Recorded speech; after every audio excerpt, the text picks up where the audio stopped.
الحمد لله رب العالمين والصلاة والسلام على رسوله خاتم النبيين وعلى آله الطيبين وأصحابه الطاهرين أما بعد فقد قال الله تبارك وتعالى في كلامه القديم الفرقان الحميد أعوذ بالله من الشيطان الرجيم بسم الله الرحمن الرحيم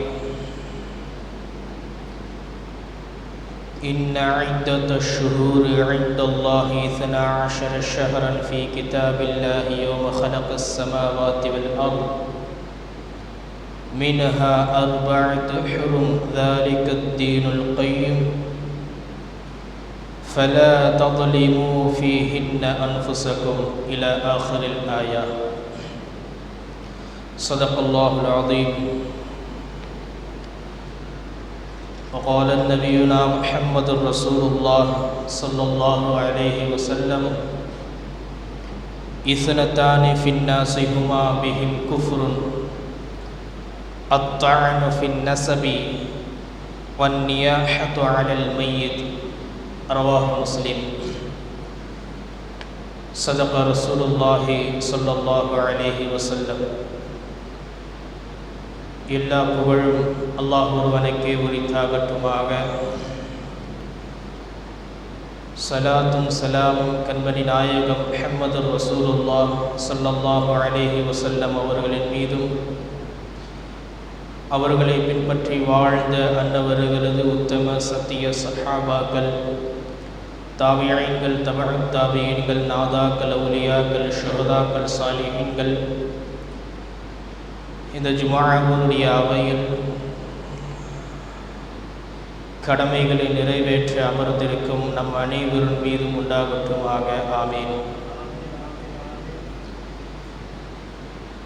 கண்ணியமிக்க சங்கைக்குரிய இஸ்லாமிய சொந்தங்களே, அல்லாஹ் நல்லடியார்களே, அல்லாஹுடைய மாபெரும் கிருபை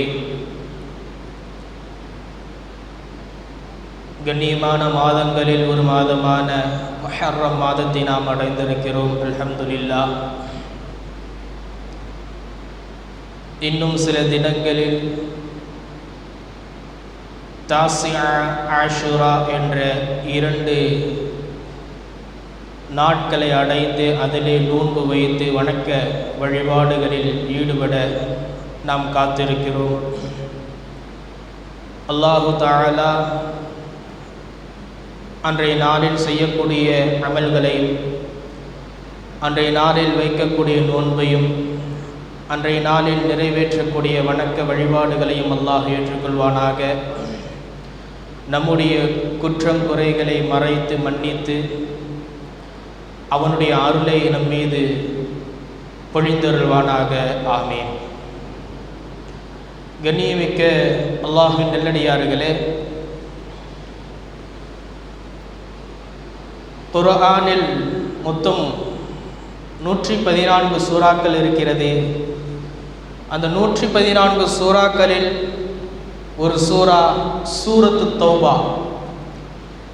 அந்த சூரத்து தௌபாவிலே அல்லாஹ் ஏராளமான செய்திகளை குறித்து பேசுகிறான்.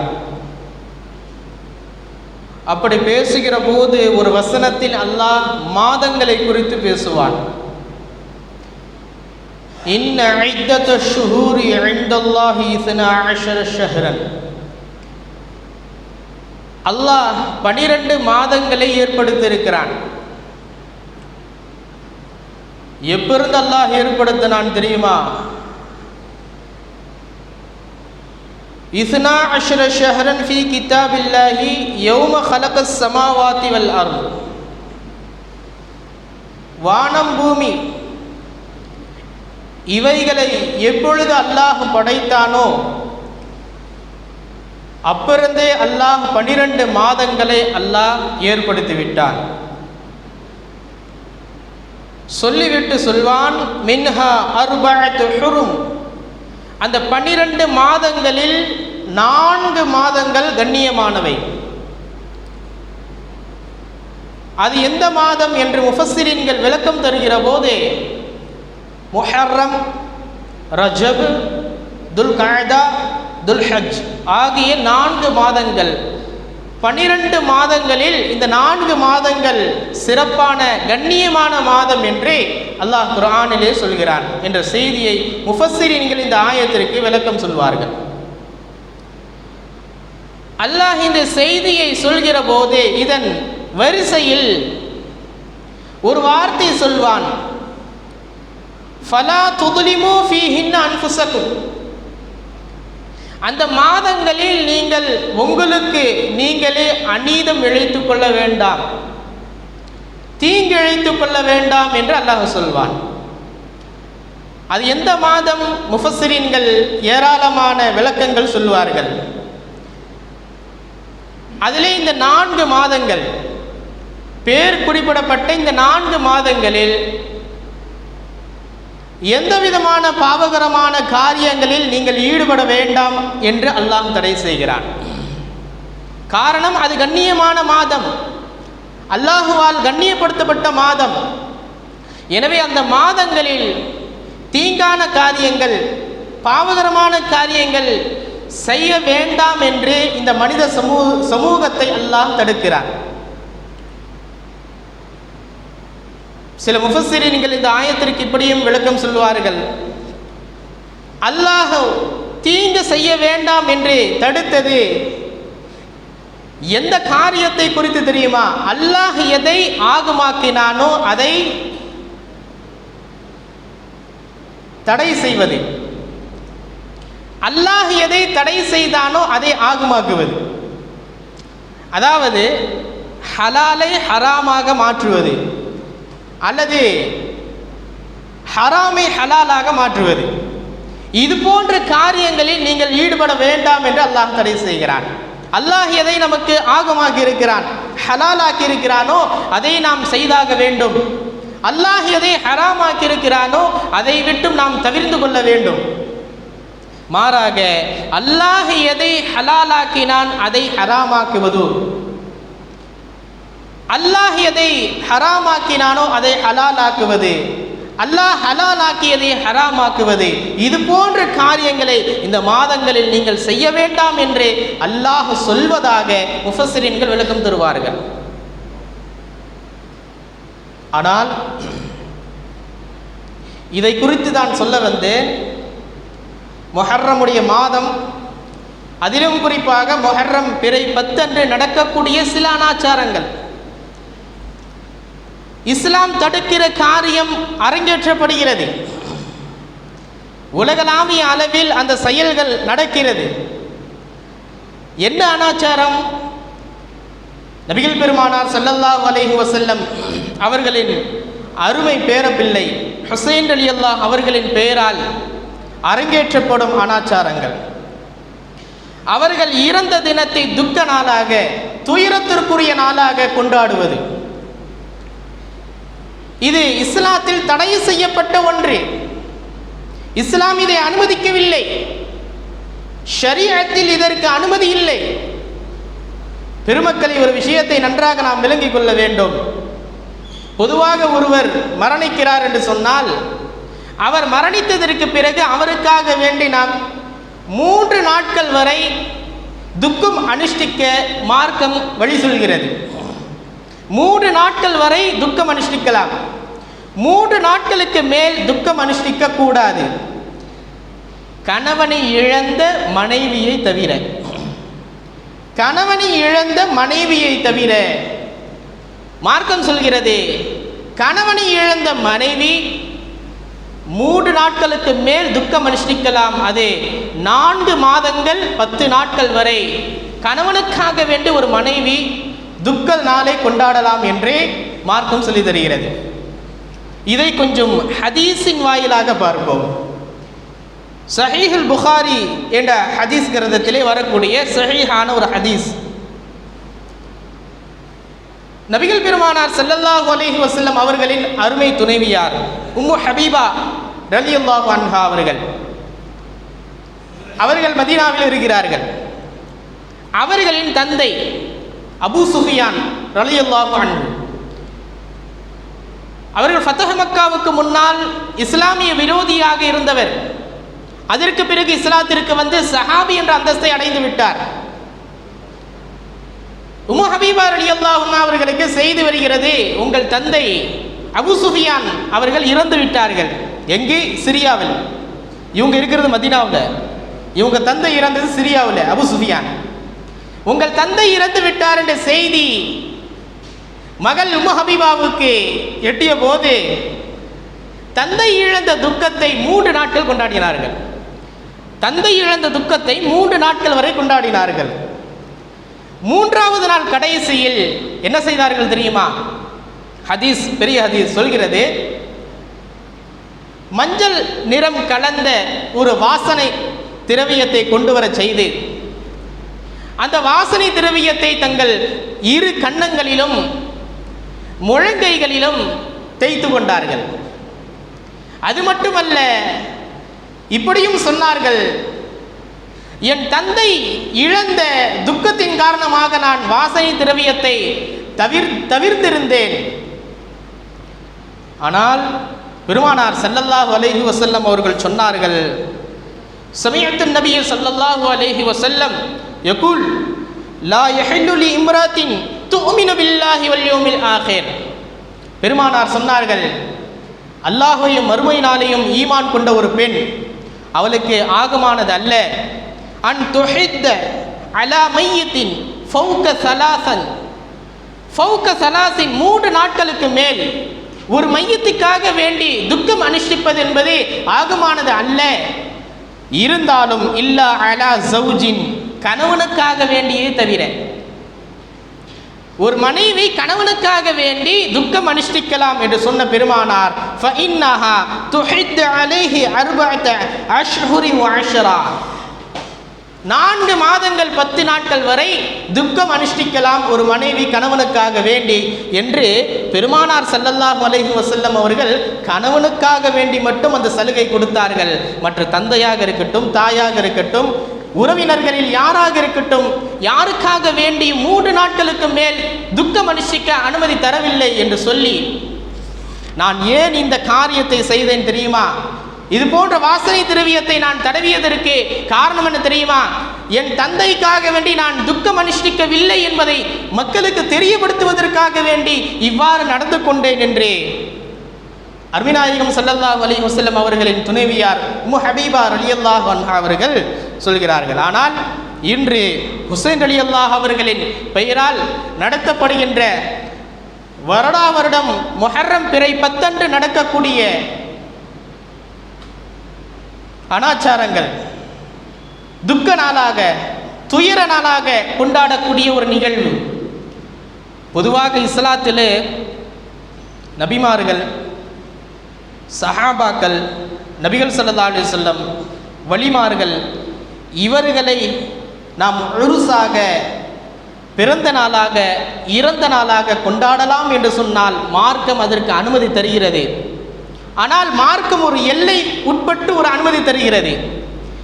அதாவது ஹுசைன் ரலியல்லாஹு அவர்கள் இறந்த நாள் என்று சொன்னால், ஹுசைன் ரலியல்லாஹு அவர்கள் வீர மரணம் எய்திய நாள் என்ற ஒரு விழாவை ஏற்பாடு செய்து அதிலே ஹுசைன் ரலியல்லாஹு அவர்களின் பண்புகள், அவர்கள் எப்படி வாழ்ந்தார்கள், அவர்களுடைய பேணுதல், அவர்களுக்கும் பெருமானாருக்கும் என்ன தொடர்பு, அவர்களுக்கும் பெருமானாருக்கும் மத்தியில் இருந்த நேச உறவு, சஹாபாக்களுக்கும் அவர்களுக்கும் மத்தியில் இருந்த நேச உறவு, அவர்களுக்கும் சமூகத்திற்கு மத்தியில் இருந்த உறவு, அவர்களுக்கும் குடும்பத்தினருக்கும் மத்தியில் இருந்த உறவு.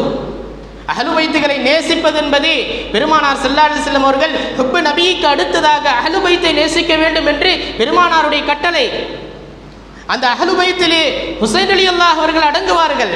அந்த நேசத்தை வெளிப்படுத்துவதற்காக வேண்டி அவர்களுடைய சிறப்புகளை, அவர்களுடைய மாண்புகளை எடுத்து சொல்வது, இதில் எந்த விதமான தடையும் இல்லை, மார்க்கம் இதை அனுமதிக்கிறது. ஆனால் அவர்களின் பெயரால் நடக்கக்கூடிய அனாச்சாரங்கள், ஒப்பாரி வைத்தல், கைகளால் முகத்தில் அடித்துக் கொள்ளுதல், அவர்களுடைய பெயரை சொல்லி கையில் இருக்கக்கூடிய ஆயுதங்களால் தங்கள் உடம்பை குத்தி காயப்படுத்திக் கொள்வது, மார்பை தட்டித்துக் கொள்வது, தங்கள் உடலில் இருக்கக்கூடிய ஆடைகளை கிழித்துக் கொள்வது, நெருப்பு மிதிப்பது, இது போன்ற காரியங்கள் ஹுசைன் ரலியல்லாஹு அவர்களின் பெயரால் என்று சில ஊர்களில், சில நாடுகளில், சில மாநிலங்களில் நடைபெறுகிறது. இதுதான் அனாச்சாரம். இதைத்தான் இஸ்லாம் முற்றிலுமாக தடை செய்கிறது. பெருமக்களே, ஹுசைன் ரலியல்லாஹு அவர்களை விட சிறந்தவர் பெருமானார் ஸல்லல்லாஹு அலைஹி வஸல்லம். பெருமானார் ஸல்லல்லாஹு அலைஹி வஸல்லம் அவர்கள் இழப்பை யாரும் உலகத்தில் கொண்டாடுவதில்லை. இது போன்ற அனாச்சார முறையில் மெஹராபிலே தொழ வைத்துக் கொண்டிருந்த உமர் ரலியல்லாஹு அவர்கள் கத்தியால் குத்தப்பட்டார்கள். குர்ஆன் ஓதிக் கொண்டிருக்கிற போதே கொடூரமான முறையிலே உஸ்மான் ரலியல்லாஹு அவர்கள் கொல்லப்பட்டார்கள். வஞ்சித்துக் கொல்லப்பட்ட அலி ரலியல்லாஹு அன்ஹு அவர்களுக்காக வேண்டி யாரும் இது போன்ற ஒரு துயர நாளை, துக்க நாளை கொண்டாடியது இல்லை. இவர்கள் அனைவரும் ஹுசைன் நாயகத்தை விட சிறந்தவர். அது மட்டுமல்ல, நபிமார்களில் யூதர்கள் எத்தனையோ நபிமார்களை கொலை செய்தார்கள் என்று குர்ஆன் சொல்கிறது. யஹ்யா அலைஹிஸ்ஸலாம் கொடூரமான முறையிலே கொலை செய்யப்பட்டார்கள். மெஹராபிலே நிற்கக்கூடிய யஹ்யா அலைஹிஸ்ஸலாம் அவர்களுடைய தலை சீவப்பட்டது. ஜக்கரியா அலைஹிஸ்ஸலாம் அவர்களை விரட்டி பிடித்து அவர்களை கொலை செய்தார்கள். இது போன்று எத்தனையோ நபிமார்கள் கொடூரமான முறையிலே, அநியாயமான முறையிலே கொல்லப்பட்டார்கள். ஆனால் அவர்களுக்காக வேண்டிய அந்த இழப்பை ஒரு நாளாக கொண்டாடிய சரித்திரம் இல்லை. ஆனால் இவர்களுக்காக வேண்டி கொண்டாடப்படுகிறது என்று சொன்னால் அதுதான் மார்க்கத்திலே தடை செய்யப்பட வேண்டியவை.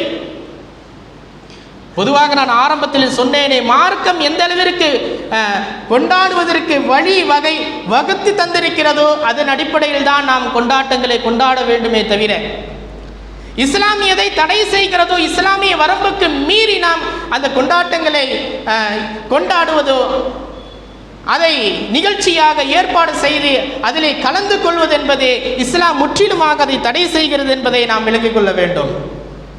பெருமக்களே, ஒப்பாரி வைப்பதை இஸ்லாம் முற்றிலுமாக தடை செய்கிறது. இன்று இவர்களின் பெயரால் இவர்களுடைய மாண்பை சொல்வதற்கு பதிலாக இவர்களை பெயரை சொல்லி ஒப்பாரி வைக்கக்கூடிய ஒரு நிலை இந்த சமூகத்தில் இருக்கிறதா இல்லையா? பொதுவாக மரணித்தவர்களுடைய வீட்டிலே அந்த மரணித்தவர்களுக்காக வேண்டி ஒப்பாரி வைப்பதை பெருமானார் நம்மை சார்ந்தவர் அல்ல என்று சொன்னார்கள். யார் ஒப்பாரி வைக்கிறார்களோ அவர் சுன்னத்தே முஹம்மதில் இல்லை என்று சொன்னார்கள் பெருமானார் ஸல்லல்லாஹு அலைஹி வஸல்லம் அவர்கள். இன்னும் சொன்னார்கள், முஸ்லிம் ஷரீஃபில் ஒரு ஹதீஸ் வருகிறது, 2 விஷயங்கள் சமூகத்தை குஃப்ரானியத்திலே கொண்டு போய் விட்டுவிடும் என்று சொன்னார்கள்.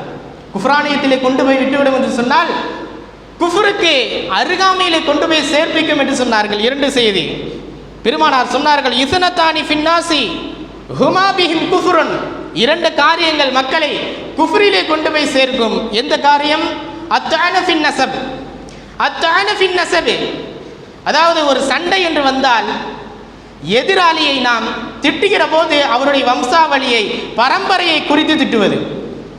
இன்னைக்கு சில பேர் திட்டுனாங்கன்னு என்ன செய்வாங்கன்னா, நம்ம யாருக்கு யார் சண்டையோ நம்ம எதிராளியை மட்டும் திட்ட மாட்டோம், எதிராளியுடைய குடும்பத்தினர்களை, தந்தையை, தாயை, மகனை, மனைவி எல்லாரையும் பிடிச்சி திட்டுவான். அது ஒரு தலைமுறை திட்ட மாட்டான், 7 தலைமுறை 10 தலைமுறை எடுத்து திட்டுவான். அவங்கள இது வரைக்கும் பிறந்தே இருக்க மாட்டாங்க, பிறக்கிறதுக்கு முன்னாடியே அவங்கள எல்லாத்தையும் இழுத்து வச்சு திட்டுவான். இது போன்ற காரியம் குஃப்ரானியத்தில் கொண்டு போய் சேர்க்கும் என்றார்கள் பெருமானார்.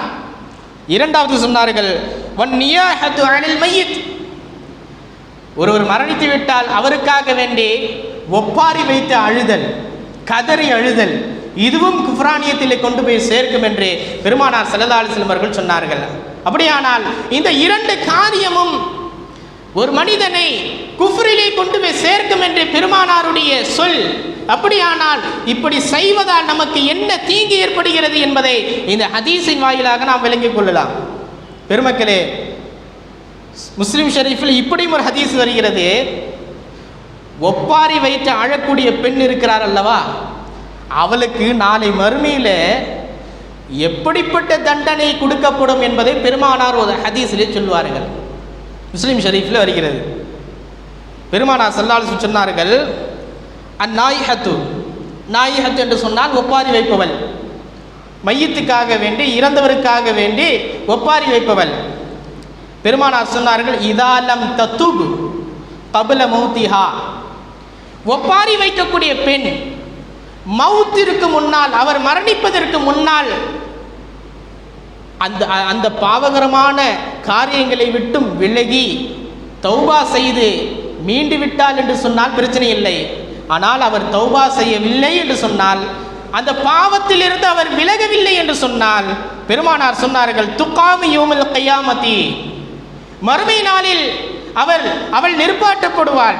வஅலைஹா சிறுபானின் மின் கதிரானின், அவள் மீது தார் பூசப்பட்ட நீண்ட அங்கி மாட்டப்படுவான். கீழ் அங்கி இருக்குல்ல, வேஷ்டி சொல்றோம்ல, அந்த வேஷ்டி அந்த பெண்ணுக்கு தார் பூசப்பட்ட நிலைமையில் இருக்குமா. அதே போல பெருமானார் சொன்னார்கள், வதிர்ஹமின் ஜரபின்,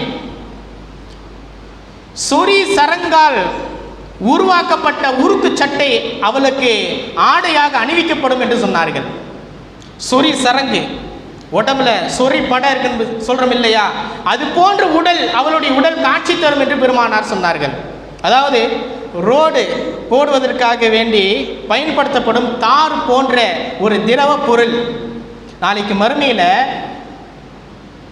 அந்த ஒப்பாரி வைக்கக்கூடிய பெண்ணுக்கு அது போன்ற ஒரு தார் போன்ற ஒரு திரவ பொருளை காய்ச்சி சுட சுட அவள் மீது ஊற்றப்படும் என்று பெருமானார் சொன்னார்கள். இதுதான் அதன் விளக்கம்.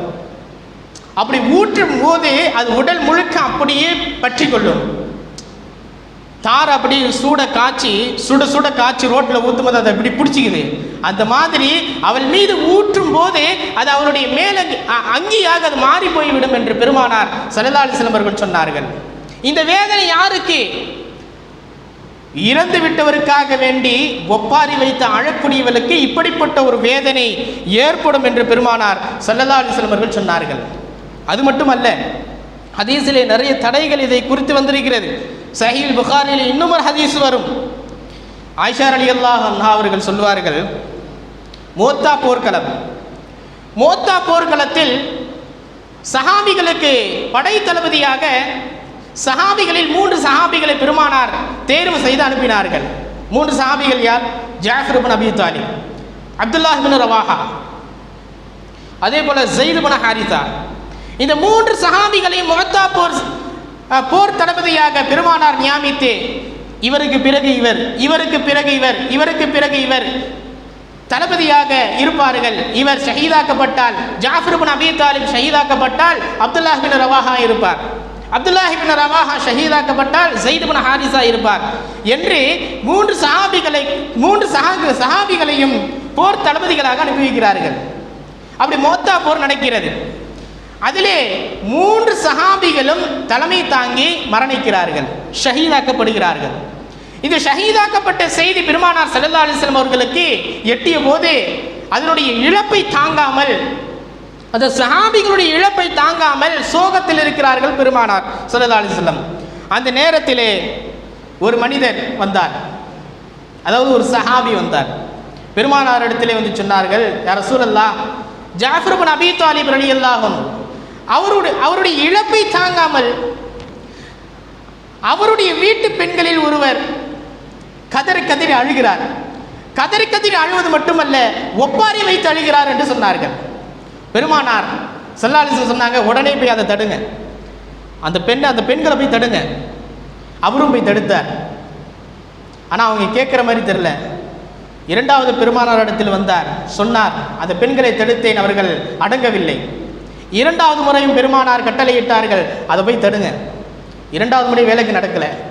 3வது முறையும் பெருமானார் சொல்லி அனுப்பினார்கள், அதை எப்படியாவது முயற்சி பண்ணி தடுங்க அப்படின்னாங்க. தடுக்க முடியல. பெருமானார் சொன்னார்கள், ஒப்பாரி வைத்து அழக்கூடிய அந்த பெண்களின் நாவுகளில் மண்ணவாரி போடுன்னாங்க. ஒப்பாரி வச்சு அழுறாங்கல்ல, அழல, அவங்க ஒப்பாரி வைக்கிறாங்க. ஜாஃபர் இப்னு அபி தாலிப் மௌத்தாயிட்டான்னு ஒப்பாரி வச்சு அழுறாங்க. அவர்களுடைய நாவின் மீது மண்ணை வாரி போடு என்று அந்த சஹாபிக்கு பெருமானார் கட்டளையிட்டார்கள் என்ற செய்தி புகாரிலே பதிவாகி இருக்கிறது. அப்படியானால் பெருமக்களே, ஒரு செய்தி நாம் நன்றாக விளங்கிக் கொள்ள வேண்டும். அழுதல் என்பது வேறு, ஒப்பாரி வைத்தல் என்பது வேறு. ஒருவருடைய இழப்பை தாங்காமல் அழுகை வருகிறதா, அது இயற்கையாக ஏற்படுவது. அடுத்த ஒரு ஹதீஸ், அதை நான் சொல்வேன். அதில் பெருமானார் சொல்வார்கள், இயற்கையாக வரக்கூடியதெல்லாம் அது தடை செய்யப்பட்ட காரியம் அல்ல. இவர்களாக ஒன்று உடலை வருத்தி கொண்டு ஒரு காரியத்தை செய்கிறார்களே, அதுதான் தடை செய்யப்பட்ட காரியம் என்று பெருமானார் ஸல்லல்லாஹு அலைஹி வஸல்லம் அவர்கள் சொல்வார்கள். இயற்கையாக ஒருத்தருக்கு அழுக வருது, ஒருத்தர் தந்தை மூத்தா போயிடுறாங்க, அல்லது தாயார் மூத்தா போயிடுறாங்க, அல்லது உறவினர்கள், நெருங்கிய உறவினர்கள் ஒரு மூத்தா போயிடுறாரு. அப்படி என்றால் அவருடைய இழப்பை தாங்காமல் வரக்கூடிய கண்ணீர், அல்லது அவர் மீது உண்டான முஹப்பத்தினால், பிரியத்தால் ஏற்பட்ட அழுகை, அது சில பேர் கத்தி கூட அழுவாங்க. ஏன்னா அதனுடைய பிரியத்தை தாங்க முடியாமல் வெளிப்படக்கூடிய ஒரு விம்மல் அது. பெருமானார் ஸல்லல்லாஹு அலைஹி வஸல்லம் இப்படி அழுதுருக்கிறாங்க. வரலாற்றில் இப்படி ஒரு செய்தி உண்டு. ஹம்ஸா ரலியல்லாஹு அவங்க யாரு? பெருமானாருக்கு 2 வழியில் உறவு வருது. ஒன்று பால்குடி சகோதரர். ஹலிமா நாச்சியார்கிட்ட பெருமானார் பால் குடித்த பொழுது அதே சமயத்தில் ஹம்ஸா ரலியல்லாஹுவும் பால் குடித்தார்கள். இருவரும் ஒரே நேரத்தில் பால் குடித்த காரணத்தினால் இருவரும் பால்குடி சகோதரர் என்ற உறவு. இன்னொரு உறவு, தன் தந்தை கூட பிறந்த சகோதரர், தம்பி, தன் தந்தை யார்? அப்துல்லா, அவருக்கு தந்தை, அவருடைய கூட பிறந்த சகோதரர், தம்பி சின்னவர். ரசூல் ஸல்லல்லாஹு அலைஹி வஸல்லம் அவர்களை விட 3 வயது மூத்தவர் தான். 5 வயது 10 வயது இல்லை, 3 வயது மூத்தவர். இப்படி 2 வழியிலே உறவு ஏற்படுகிறது ஹம்ஸா நாயகத்துக்கும் பெருமானாருக்கும். உஹது களத்திலே ஹம்ஸா நாயகம் அவர்கள் கொல்லப்பட்ட பொழுது கொடூரமான முறையில் கொல்லப்பட்டார்கள். கொல்லப்பட்டதற்கு பிறகு அபு சுஃபியானுடைய மனைவி ஹிந்தா அவங்க போய் என்ன செய்கிறாங்க, அவங்க மேலே உள்ள கோபத்தில் பத்ர் களத்தில் ஹிந்தாவுடைய தந்தையாரை இவங்க என்ன செஞ்சிடறாங்க, கொலை செய்து விடுகிறார்கள் பத்ர் களத்திலே. அதற்கு பழி தீர்ப்பதற்காக வேண்டி தன்னுடைய அடிமை வஹஷியை ஏவவிட்டு அவர் உஹது களத்திலே ஹம்ஸா நாயகத்தை கொலை செய்து விடுகிறார். இதற்கு பிறகு ஹிந்தா ஷஹீதாக கிடக்கிற, கொலையுறும் குற்றியுருமாக கிடக்கிற ஹம்ஸா நாயகத்தினுடைய நெஞ்சை பிளந்து உள்ளிருக்கக்கூடிய ஈரலை கடித்து துப்பி அதை எடுத்து அறுத்து நெஞ்சு பிளந்துட்டாங்க. உள்ள இருக்கிறது அந்த இதை எடுத்து வாயால் கடித்து துப்பினார்கள். அந்த அளவிற்கு கோபம். அது மட்டுமல்ல, கை விரல்கள், காது, 2 காது, மூக்கு எல்லாவற்றையும் அறுத்து மாலையாக தங்கள் கழுத்துக்களிலே போட்டு கொண்டார்கள். இந்த காட்சியை பார்க்குறாங்க பெருமானார். பார்த்து விட்டு ஒரு குழந்தை அழுவதை போன்று விம்மி விம்மி அழுதார்கள். சஹாபாக்கள் சொல்கிறார்கள், வாழ்க்கையில் இது போன்று பெருமானார் யாருக்காக வேண்டியும் எந்த நேரத்திலும் அழுததில்லை. அது போன்று உண்டான ஒரு அளவுக்கு மீறி அழுகை என்று சஹாபாக்கள் சொல்வார்கள். அது ஒரு முஹப்பத்தின் வெளிப்பாடாய் இழப்பை தாங்க முடியாமல் வரக்கூடிய அழுகை. அதில் இஸ்லாம் எந்த விதமான தடை விதிக்கலை. ஆனால் மார்த்தட்டி கொண்டு ஒப்பாரி வைத்து அழக்கூடிய அந்த அழுகையை தான் இஸ்லாம் தடை செய்கிறது. பெருமானார் ஸல்லல்லாஹு அலைஹி வஸல்லம் அவர்களும் அதை தடை செய்கிறார்கள் என்பதை நாம் இந்த ஹதீஸின் வாயிலாக பார்க்கலாம். அதே போல அஹ்மதிலே ஒரு ஹதீஸ் வருகிறது. பெருமானார் ஸல்லல்லாஹு அலைஹி வஸல்லம் அவர்களின் மகள் ஸைனப் ரலியல்லாஹு அவர்கள் மரணித்து விடுகிறார்கள். அவர்களுடைய இழப்பை தாங்காமல் அவர்களுடைய வீட்டு பெண்கள் எல்லாம் ஒப்பாரி வைத்து அழுகிறார்கள். அந்த சமயத்திலே பெருமானார் ஸல்லல்லாஹு அலைஹி வஸல்லம் அவர்களும் உமர் ரலியல்லாஹு அவர்களும் வீட்டில் இருக்கிறார்கள். அவர்களுடைய அந்த அழுகை சப்தத்தை கேட்ட உமர் ரலியல்லாஹு அவர்கள் சாட்டை எடுத்து அடிக்க முற்பட்ட பொழுது பெருமானார் ஸல்லல்லாஹு அலைஹி வஸல்லம் அவர்கள் சொன்னார்கள், நிறுத்துங்கள், மஹ்லன் யா உமர், நிறுத்துங்க, நான் சொல்கிறேன் என்று சொல்லிவிட்டு அந்த பெண்களிடத்தில் சொன்னார்கள், இது போன்று ஒப்பாரி வைத்து அழுவதை நான் உங்களை எச்சரிக்கை செய்கிறேன், இது போன்று நீங்கள் அழாதீங்க, ஒப்பாரி வச்சு அழாதீங்க என்று சொல்லிவிட்டு சொன்னார்கள், இன்னஹு மஹ்மா கான மினல் ஐனி வ மினல் கல்பி ஃபமினல்லாஹ் அஸ்ஸ வஜல். அழுகிற போது எது கண்களிலிருந்து வெளிப்படுமோ, கண்களிலிருந்து வரக்கூடிய கண்ணீர், உள்ளத்திலிருந்து ஏற்படக்கூடிய அந்த கவலை, இது அனைத்தும் அல்லாஹ்விடத்திலிருந்து வருது. உள்ளத்தில் அவருடைய இழப்பை தாங்காமல் ஏற்படக்கூடிய கவலை, அதே போல அந்த இழப்பை தாங்காமல் ஏற்படக்கூடிய அழுகை, கண்களிலிருந்து வரக்கூடிய கண்ணீர், இது அல்லாஹ்விடத்திலிருந்து வருது. ஆனால் ஒமாக்கான மினல் யதி ஒமினல் லிசானி ஃபமின ஷைத்தான், எது நாவின் மூலமாக ஏற்படுகிறதோ, நாவ்னா அவரை பற்றி சொல்லி மேற் போயிட்டியே செஞ்சிட்டியே, மேற் வாழ்ந்தியே செஞ்சியே என்று ஒப்பாரி வைத்தல். அதே போன்று கைகளால் ஏற்படக்கூடியது, அதாவது முகத்தில் அடித்துக்கொண்டு, மேனியில் அடித்துக்கொண்டு, உடலில் இருக்கக்கூடிய அந்த ஆடைகளை கிழித்து கொண்டு ஒப்பாரி வைக்கிறார்களே, இந்த இரண்டும் ஷைத்தானிடத்திலிருந்து ஏற்படுகிறது என்று நபிகள் ஸல்லல்லாஹு அலைஹி வஸல்லம் அவர்கள் அந்த பெண்களுக்கு சொல்லி அந்த காரியத்திலிருந்து தடை செய்தார்கள். இது போன்ற காரியங்கள், இது போன்ற அனாச்சாரங்கள் தான் இன்றைய முஹர்ரம் 10 அன்று வருடா வருடம் ஹுசைன் ரலியல்லாஹு அவர்களின் பெயரால் நடக்கக்கூடிய ஒரு நிகழ்வு. அதிலும் இன்றைக்கு இந்த அனாச்சாரம், ஹுசைன் ரலியல்லாஹு அவர்களின் பெயரால் நடக்கக்கூடிய இந்த முஹர்ரம் 10 அன்று நடக்கக்கூடிய இந்த அனாச்சாரம் எப்போ உருவாகுச்சுன்னு சொன்னால்,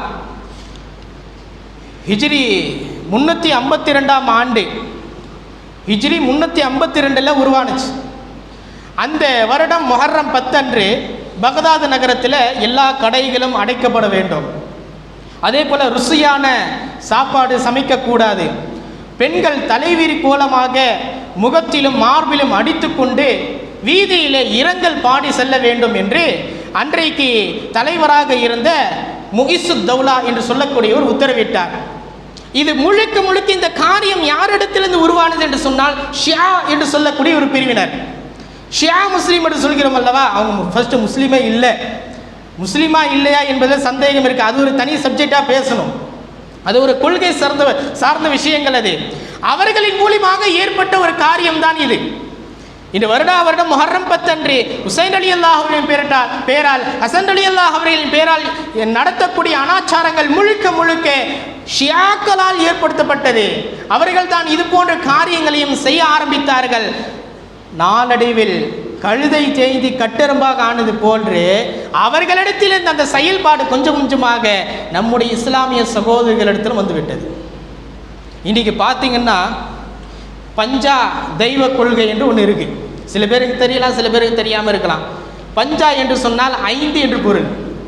அது என்னன்னு சொன்னால், மாற்று மத சகோதரர்கள் வணங்கக்கூடிய பல தெய்வ கொள்கைகளை போன்று, அதாவது முஸ்லிம்களிடத்தில் இறைவன் ஒருவன், அல்லாஹ் ஒருவனே இறைவன் என்ற ஓரிர கொள்கையை முஸ்லிம்களிடத்திலிருந்து மறக்கடிக்க செய்து முஹம்மது ஸல்லல்லாஹு அலைஹி வஸல்லம், அலி ரலியல்லாஹு, ஃபாத்திமா ரலியல்லாஹு, ஹசன் ரலியல்லாஹு, ஹுசைன் ரலியல்லாஹு, இந்த 5 பேரை 5 விரல்களாக கற்பனை செய்து அதை சிலை வடிவில் பிம்பம் செய்து அதை வணங்கக்கூடிய ஒரு சூழல் இந்த சமூகத்திலே நடைபெற்று கொண்டிருக்கிறது.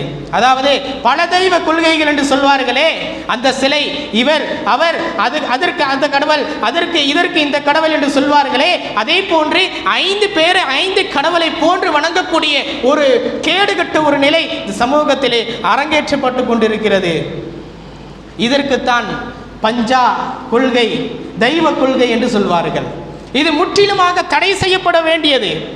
அதிலும் குறிப்பாக அந்த பஞ்சா தெய்வ கொள்கை என்பது அந்த 10ஆம் நாளில் ஊர்வலமாக செல்வார்கள். அப்படி ஊர்வலமாக செல்கிற போது ஹுசைன் நாயகத்தினுடைய பெயரை, அலி நாயகத்தினுடைய பெயரை சொல்லி மார்த்தட்டி கொள்வது, முகத்தில் அடித்துக் கொள்வது, ஆடைகளை கிழித்துக் கொள்வது, பக்தி என்ற பெயரிலே தங்கள் கரங்களில் இருக்கக்கூடிய ஆயுதங்களால் உடலில் குத்தி காயங்களை ஏற்படுத்திக் கொள்வது, முகங்களில் காயங்களை ஏற்படுத்திக் கொள்வது. இது அல்லாஹ் சொல்லவே இல்லையே.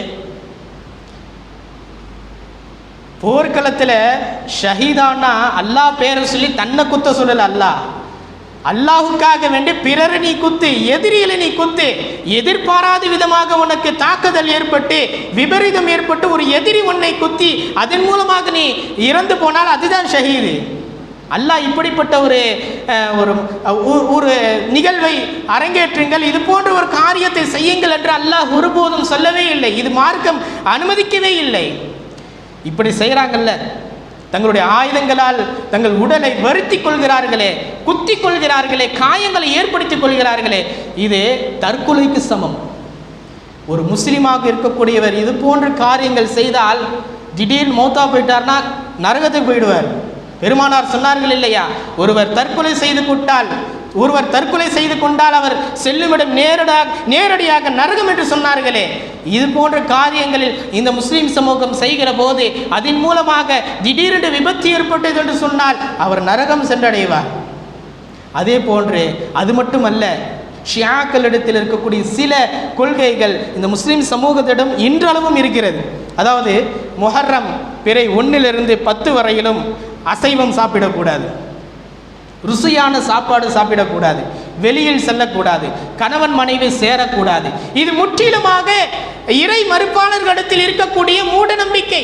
இந்த காரியங்கள் முழுக்க முழுக்க தவிர்க்கப்பட வேண்டும். அல்லாஹ் ரசூலும் எதை நமக்கு ஹலாலாக்கினார்களோ ஆகமாக்கினார்களோ அதுதான் நாம் செய்ய வேண்டும். அல்லாஹும் ரசூலும் எதை ஹராமாக்கினார்களோ எதை தடை செய்தார்களோ அதை விட்டும் முற்றிலுமாக நாம் தவிர்த்து கொள்ள வேண்டும். எனவே கண்ணியத்திற்குண்டான அல்லாஹ்வின் நல்லடியாரின் நண்பர்களுக்கானவர்களே, ஹலாலான விஷயங்களை ஹராம் ஆக்காதீர்கள். நபிக்கு அல்லாஹ் கட்டளையிட்டான், யா அய்யுஹன் நபி லிமா துஹர்ரிமு மா அஹல்லல்லாஹு லக். நபியே, ஹலாலான ஒரு பொருளை எதுக்கு நீங்க ஹராமாக்குறீங்க என்று அல்லாஹ் கேட்கிறான். எனவே நான் ஆரம்பத்தில் சொன்னேன் அல்லவா, அல்லாஹ் சொல்ல வருவது இந்த கண்ணியமான மாதங்களில் ஹராமான விஷயங்களை ஹலாலாக்குவதோ அல்லது ஹலாலான விஷயங்களை ஹராமாக்குவதோ இது போன்ற தீய காரியங்களில் பாவகரமான காரியங்களில் ஈடுபட்டு உங்களுக்கு நீங்களே அநீதமழித்துக் கொள்ளாதீர்கள், இதை முற்றிலும் நீங்கள் தவிர்த்து கொள்ளுங்கள் என்று அல்லாஹ் ஜல்ல ஷானுஹு தஆலா சொன்னான். எனவே எதை அல்லாஹ் சொன்னானோ அதன் அடிப்படையிலே வாழ்ந்து எதை விட்டும் அல்லாஹ் ரசூலும் நம்மை தடுத்தார்களோ அதை விட்டு நம்மை நாம் தற்காத்துக் கொள்வோமாக. ஆமீன். வ ஆகிரு தஅவானா அல்ஹம்துலில்லாஹி ரப்பில் ஆலமீன். ஸலாமு அலைக்கும் வ ரஹ்மத்துல்லாஹி வ பரகாத்துஹு.